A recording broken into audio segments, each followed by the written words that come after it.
In Search of the Miraculous by P.D. Ouspensky. Chapter 6.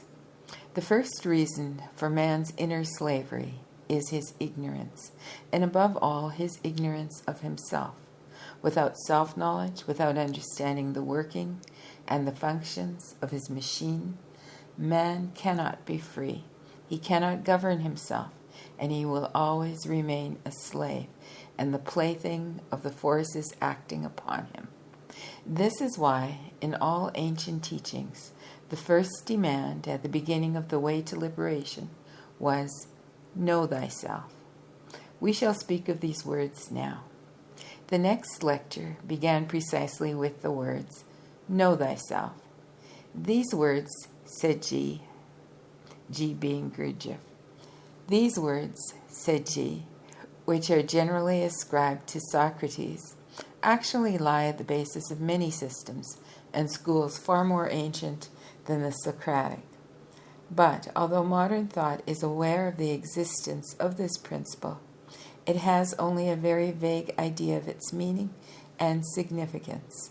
The ordinary man of our times, even a man with philosophic or scientific interests, does not realize that the principle know thyself speaks of the necessity of knowing one's machine, the human machine. Machines are more or less the same, are made more or less the same way in all men. Therefore, before anything else, man must study the structure, the functions, and the laws of his organism. In the human machine, everything is interconnected. One thing is so dependent upon another that it's quite impossible to study any one function without studying all the others. In order to know one thing, one must know everything. To know everything in man is possible, but it requires much time and labor, and above all, the application of the right method, and, what is equally necessary, right guidance. The principle, know thyself, embraces a very rich content. It demands, in the first place, that a man who wants to know himself should understand what this means and what it is connected, what it necessarily depends on. Knowledge of oneself is a very big, but a very vague and distant aim. Man, in his present state, is very far from self-knowledge. Therefore, strictly speaking, his aim cannot even be defined as self-knowledge. Self-study must be his big aim. It is quite enough if a man understands that he must study himself. It must be man's aim to begin to study himself, to know himself in the right way. Self-study is the work or the way which leads to self-knowledge. But in order to study oneself, one must first learn how to study, where to begin, what methods to use. A man must learn how to study himself, and he must study the methods of self-study. The chief method of self-study is self-observation. Without properly applied self-observation, a man will never understand the connection and the correlation between the various functions of his machine. He will never understand how and why, on each separate occasion, everything in him happens. But to learn the methods of self-observation and of right self-study requires a certain understanding of the functions and the characteristics of the human machine. Thus, in observing the functions of the human machine, it is necessary to understand the correct divisions of the functions observed and to be able to define them exactly and at once. And the definition must not be a verbal but an inner definition, by taste, by sensation, in the same way as we define all inner experiences. There are two methods of self-observation: analysis, or attempts at analysis, that is, attempts to find the answers to the question upon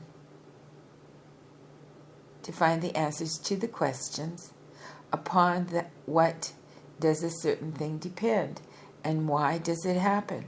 And the second method is registering, simply recording in one's mind what is observed at the moment. Self-observation, especially in the beginning, must on no account become analysis or attempts at analysis.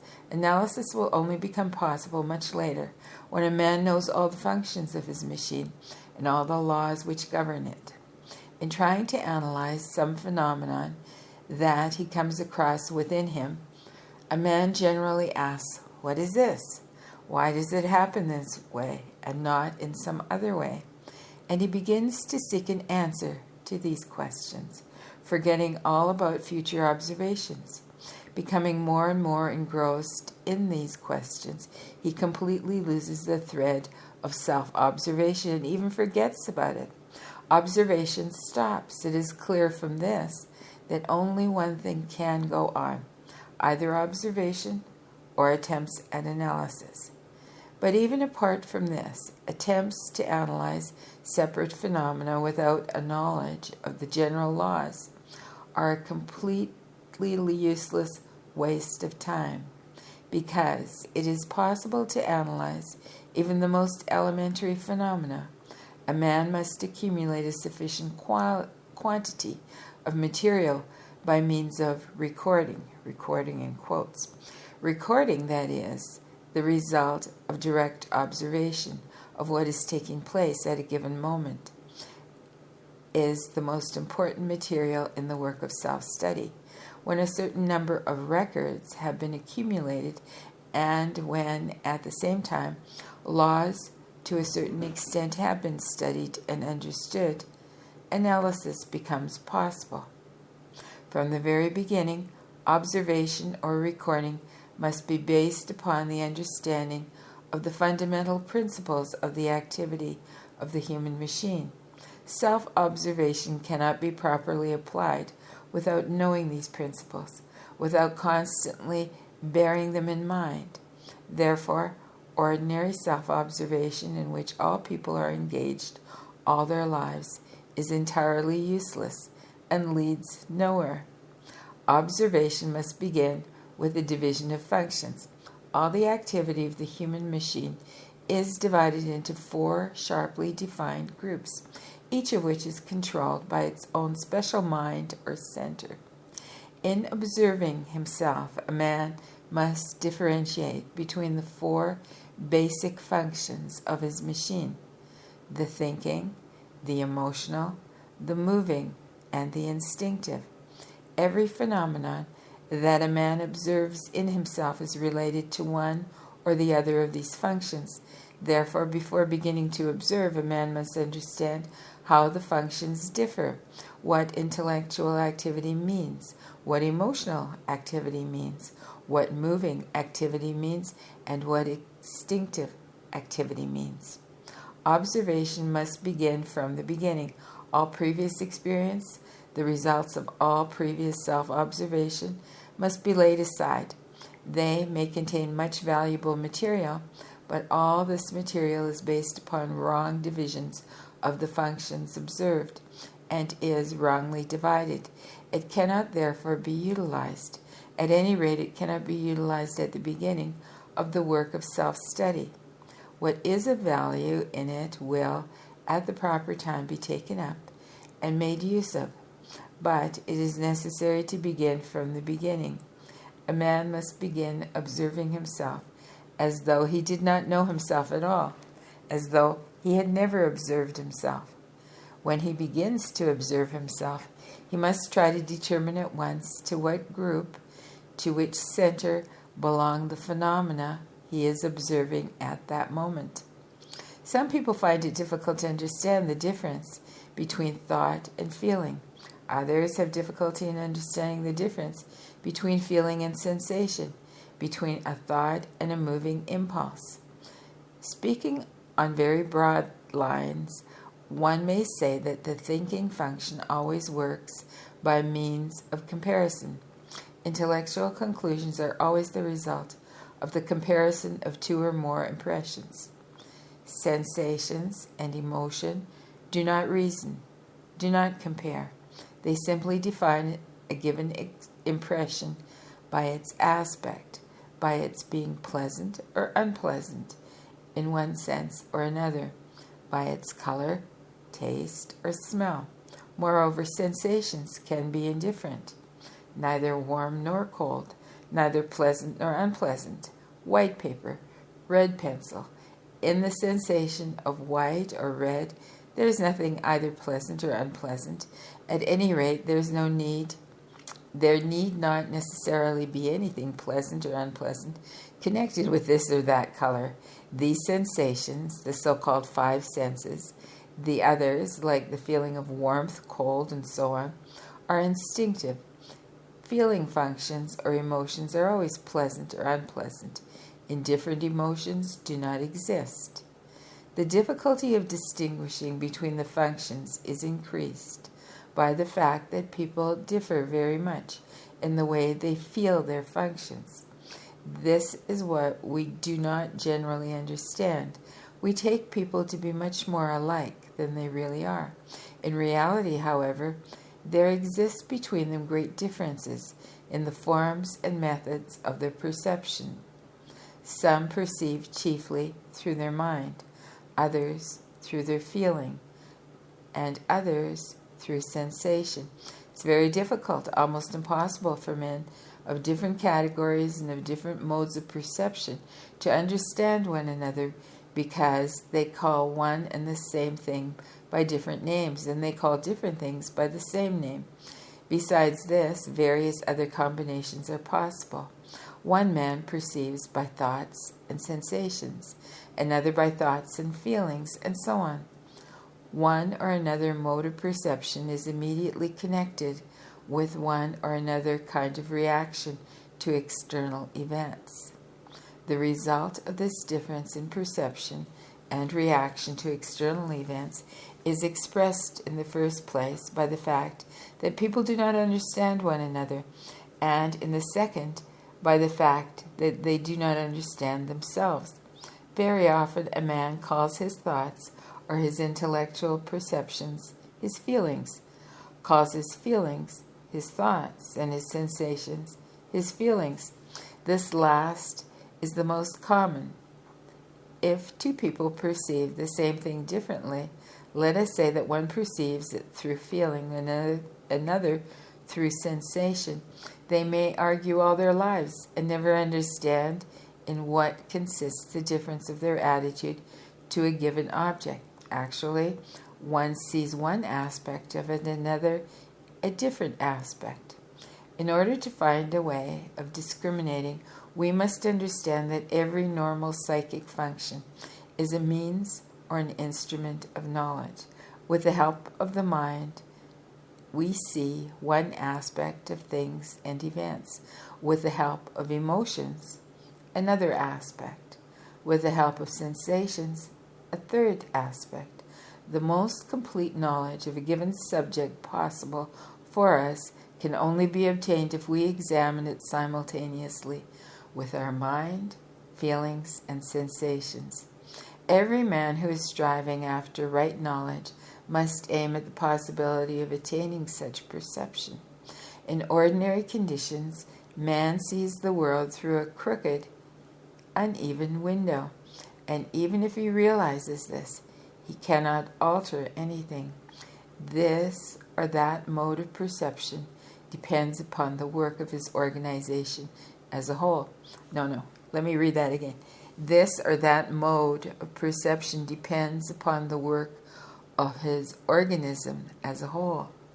All functions are interconnected and counterbalance one another. All functions strive to keep one another in the state in which they are. Therefore, when a man begins to study himself, he must understand that if he discovers in himself something he dislikes, he will not be able to change it. To study is one thing, to change is another. But study is the first step towards the possibility of change in the future. And in the beginning, to study himself, he must understand that for a long time all his work will consist in study only. Change under ordinary conditions is impossible, because in wanting to change something, a man wants to change this one thing only. But everything in the machine is interconnected, and every function is inevitably counterbalanced by some other function or by a whole series of other functions.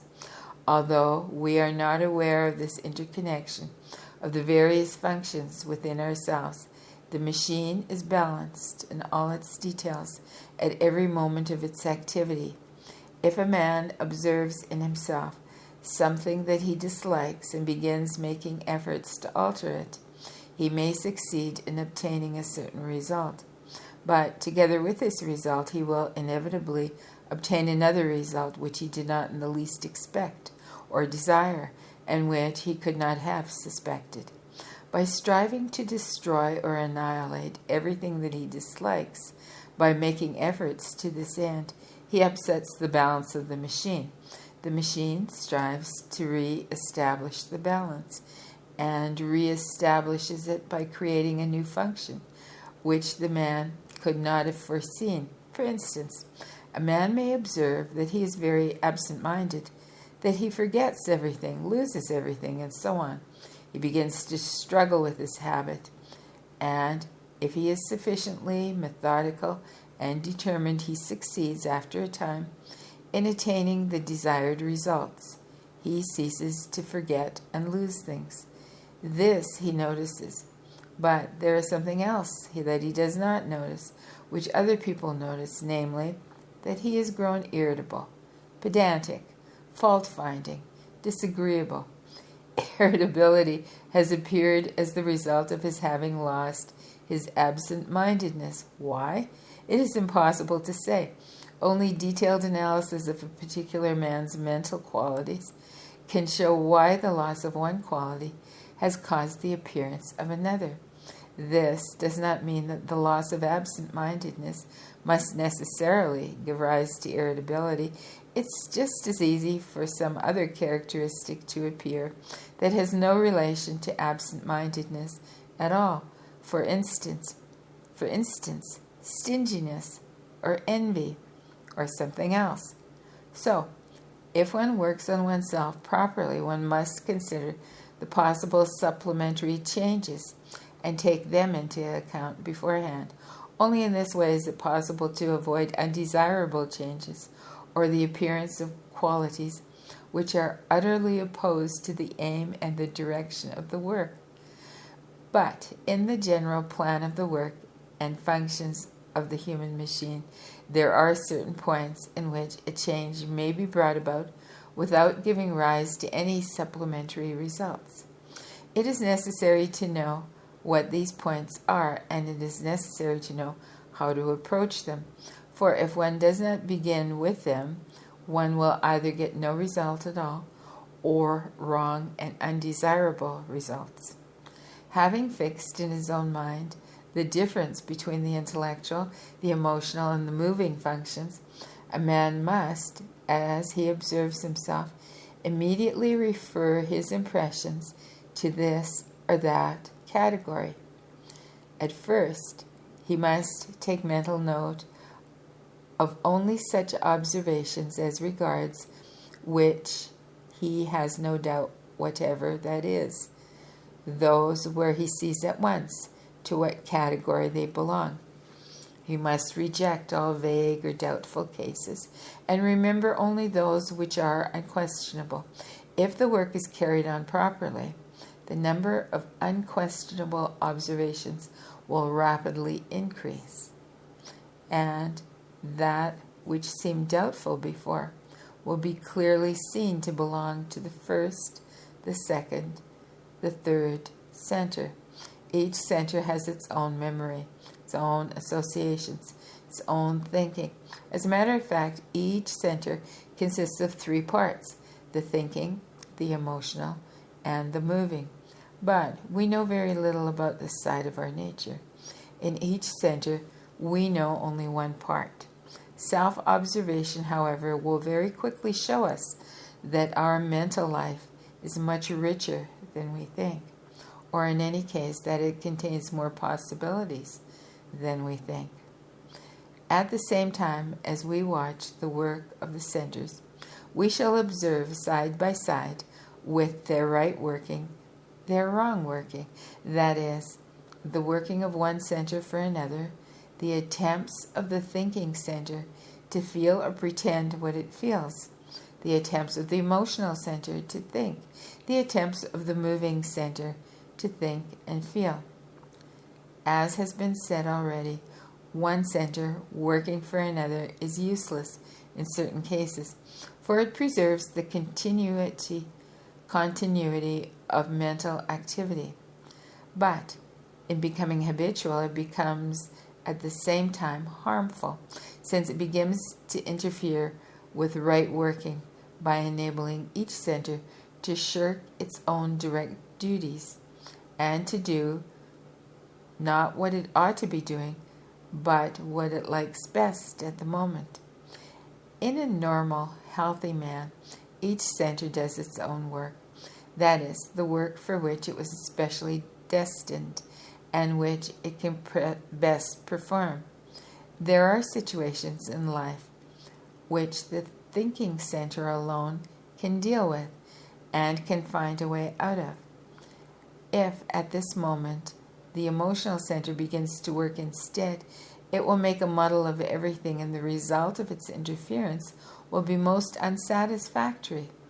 In an unbalanced kind of man, the substitution of one center for another goes on almost continually, and this is precisely what being unbalanced or neurotic means. Each center strives, as it were, to pass its work on to another, and at the same time it strives to do the work of another center for which it is not fitted. The emotional center working for the thinking center brings unnecessary nervousness, feverishness, and hurry into situations where, on the contrary, calm judgment and deliberation are essential. The thinking center working for the emotional center brings deliberation into situations which require quick decisions and makes a man incapable of distinguishing the peculiarities and the fine points of the position. Though it is slow, let me start that sentence again. Thought is too slow. It works out a certain plan of action and continues to follow it, even though the circumstances have changed, and quite a different course of action is necessary. Besides, in some cases, the interference of the thinking center gives rise to entirely wrong reactions, because the thinking center is simply incapable of understanding the shades and distinctions of many events that are quite different for the moving center and for the emotional center appear to be alike to it. Its decisions are much too general and do not correspond to the decisions which the emotional center would have made. This becomes perfectly clear if we imagine the interference of thought, that is, the theoretical mind, in the domain of feeling, or of sensation, or of movement. In all three cases, the interference of the mind leads to wholly undesirable results. The mind cannot understand shades of feeling. We shall see this clearly if we imagine one person reasoning about the emotions of another. He is not feeling anything himself, so the feelings of another do not exist for him. A full man does not understand a hungry one, but for the other they have a very definite existence, and the decisions of the first, that is, of the mind, can never satisfy him. In exactly the same way, the mind cannot appreciate sensations, for they are dead, nor is it capable of controlling movement. Instances of this kind are the easiest to find. Whatever work a man may be doing, it is enough for him to try to do each action deliberately, with his mind following every movement, and he will see that the quality of his work will change immediately. If he is typing, his fingers controlled by his moving center find the necessary letters themselves, but if he tries to ask himself before every letter Where is K? Where is that comma? How is that word spelled? He at once begins to make mistakes or to write very slowly. If one drives a car, with the help of one's mind, one can go only in the lowest gear. The mind cannot keep pace with all the movements necessary for developing a greater speed. To drive at full speed, especially in the streets of a large town, while steering with the help of one's mind, is absolutely impossible for an ordinary man. Moving center, working for thinking center, produces, for example, mechanical reading or mechanical listening, as when a man reads or listens to nothing but words and is utterly unconscious of what he is reading or hearing. This generally happens when attention, that is, the direction of one's thinking center, is occupied with something else, and when the moving center is trying to replace the absent thinking center. But this very easily becomes a habit, because the thinking center is generally distracted, not by useful work, by thought, or by contemplation, but simply by daydreaming, or by imagination. Imagination is one of the principal sources of the wrong work of centers. Each center has its own form of imagination and daydreaming, but as a rule, both the moving and the emotional centers make use of the thinking center, which very readily places itself at their disposal for this purpose, because daydreaming corresponds to its own inclinations. Daydreaming is absolutely the opposite of useful mental activity. Useful, in this case, means activity directed towards a definite aim and undertaken for the sake of obtaining definite results. Daydreaming does not pursue any aim, does not strive after any result. The motive for daydreaming always lies in the emotional or in the moving center. The actual process is carried on by the thinking center. The inclination to daydream is due partly to the laziness of the thinking center. That is, its attempt to avoid the efforts connected with work, directed towards a definite aim and going in a definite direction, and partly to the tendency of the emotional and moving centers to repeat to themselves, to keep alive, or to recreate experiences, both pleasant and unpleasant, that have been previously lived through or imagined. Daydreaming of disagreeable, morbid things is very characteristic of the unbalanced state of the human machine. After all, one can understand daydreaming of a pleasant kind and find logical justification for it.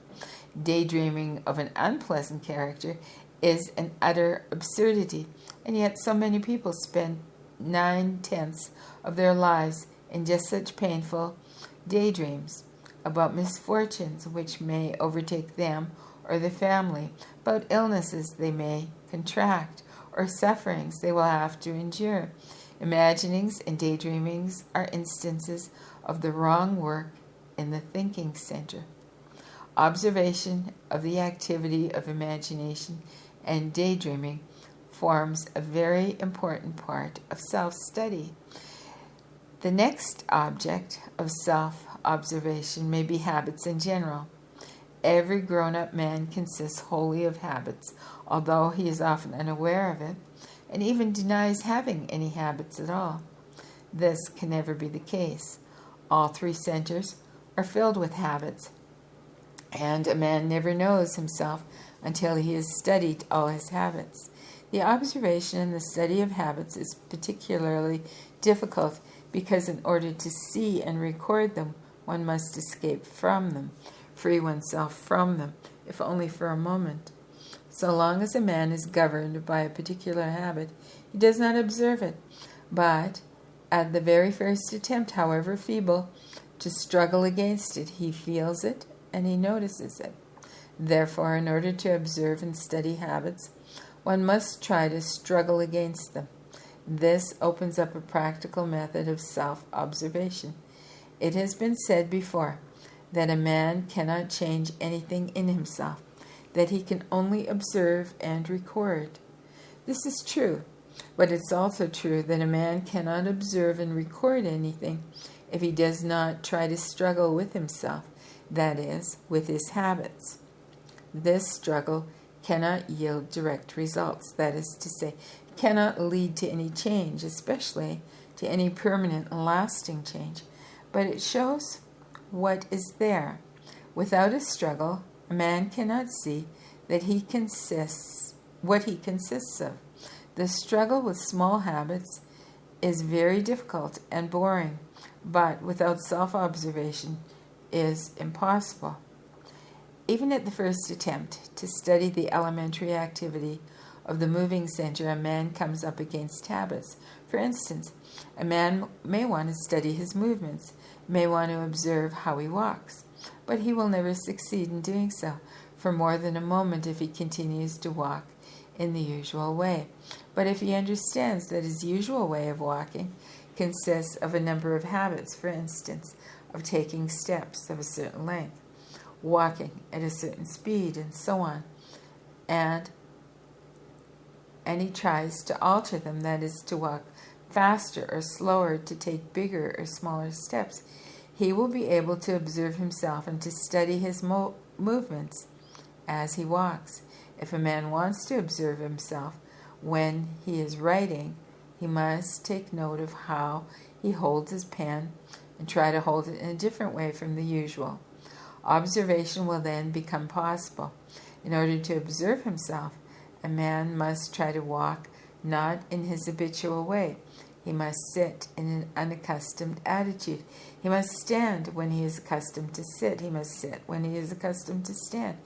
He must make with his left hand the movement he is accustomed to make with his right hand, and vice versa. All this will enable him to observe himself and to study the habits and the associations of the moving center. In the sphere of the emotions, it is very useful to try to In the sphere of the emotions, it is very useful to try to struggle with the habit of giving immediate expression to all one's unpleasant emotions. Many people find it very difficult to refrain from expressing their feelings about bad weather. It is still more difficult for people not to express unpleasant emotions when they find that something or someone is violating what they may conceive to be order or justice. Besides being a very good method for self-observation, the struggle against expressing unpleasant emotions has at the same time another significance. It is one of the few directions in which a man can change himself and his habits without creating other undesirable habits.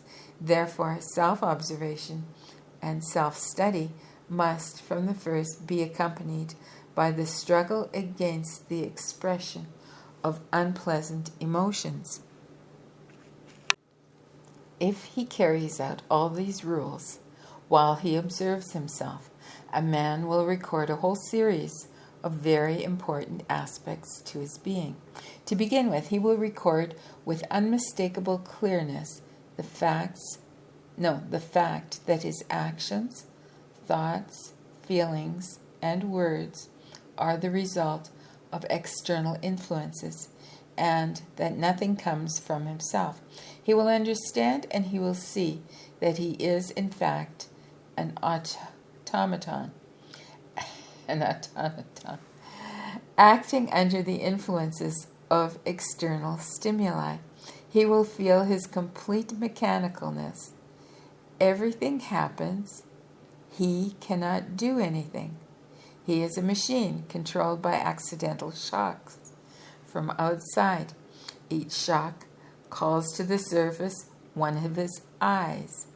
A new shock, and that eye disappears and a different one takes its place.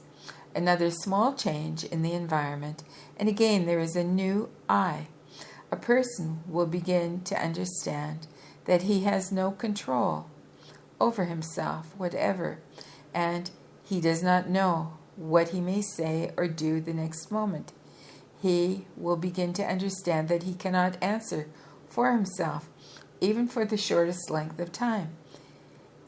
He will understand that if he remains the same and does nothing unexpected, it is simply because no unexpected outside changes are taking place. He will understand that his actions are entirely controlled by external conditions, and he will be convinced that there is nothing permanent in him from which control could come, not a single permanent function, not a single permanent state. There were several points in G's psychological theories that particularly aroused my interest. The first was the possibility of self-change, that is, the fact that in beginning to observe himself in the right way, a man immediately begins to change himself, and that he can never end himself to be right. And that he can never end himself to be right. Let me read that sentence again because I don't quite understand it. The first thing was the possibility of self-change. That is, the fact that in the beginning, to observe himself in the right way, a man immediately begins to change himself, and that he can never end himself to be right. The second thing was the demand not to express unpleasant emotions. I at once felt something big behind this, and the future showed that I was right. For the study of emotions and the work on emotions became the basis of subsequent development of the whole system. But this was much later. The third thing, which at once attracted my attention and of which I began to think the very first time I heard of it, was the idea, the moving center. The chief thing that interested me here was the question of the relation in which G placed the moving functions to instinctive functions. Were they the same thing or were they different? And further, in what relation did the divisions made by G stand to the divisions customary in ordinary psychology? With certain reservations and additions, I had considered it possible to accept the old divisions, that is, to divide man's actions into conscious actions, automatic actions, instinctive actions, and reflexes, simple and complex, which are never conscious and which can be, in certain cases, inexpedient. In addition, there were actions performed under the influence of hidden emotional dispositions or inner unknown impulses. G turned all this structure upside down. First of all, he completely rejected conscious actions because, as it appeared from what he said, there was nothing that was conscious.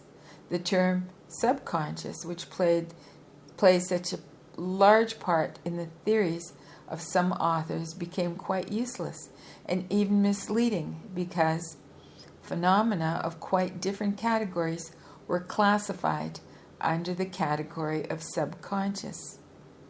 The division of actions, according to the centers controlling them, did away with uncertainty and all possible doubts as to the correctness of these divisions. What was particularly important in G's system was the indication that the same actions could originate in different centers. An example is the recruit and the old soldier at rifle drill. One has to perform the drill with his thinking center, and the other does it with his moving center, which does it much better. But G did not call actions governed by the moving center automatic. He used the name automatic only for the actions which a man performs imperceptibly for himself. If the same actions are observed by a man, they cannot be called automatic. He allotted a big place to automatism, but regarded the moving functions as distinct from the automatic functions. And what is most important, he found automatic actions in all centers. He spoke, for instance, of automatic thoughts and of automatic feelings. When I asked him about reflexes, he called them instinctive actions. And as I understood from what followed, among external movements, he considered only reflexes to be instinctive actions. I was very interested in the interrelation of moving and indistinct functions in his description, and I often return to this subject in my talks with him. First of all, G drew attention to the constant misuse of the words instinct and instinctive. It transpired from what he said that these words could be applied by rights only to the inner functions of the organism, the beating of the heart, the beating of the heart, breathing, the circulation of the blood, digestion. These were instinctive functions. The only external functions that belong to this category are reflexes. The difference between instinctive and moving functions was as follows. The moving functions of man, as well as of animals, of a bird, of a dog, must be learned, but instinctive functions are inborn. A man has very few inborn external movements. An animal has more, though they vary. Some have more, some have less, but that which is usually explained as instinct is very often a series of complex moving functions which young animals learn from older ones.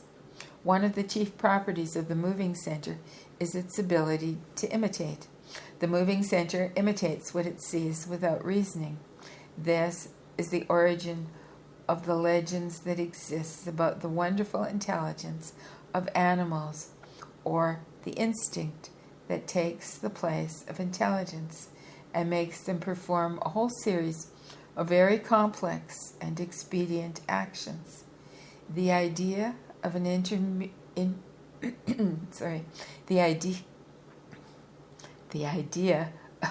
independent moving center, which on the one hand does not depend on the mind, does not require the mind, and which is a mind in itself, and which on the other hand does not depend upon instinct and has first of all to learn, placed very many problems on entirely new ground. The existence of a moving center working by means of imitation explained the preservation of the existing order in beehives, termitaries, and anthills. Directed by imitation, one generation has had to shape itself absolutely on the model of another. There could be no changes, no departure whatever from the model. But imitation did not explain how such an order was arrived at in the first place.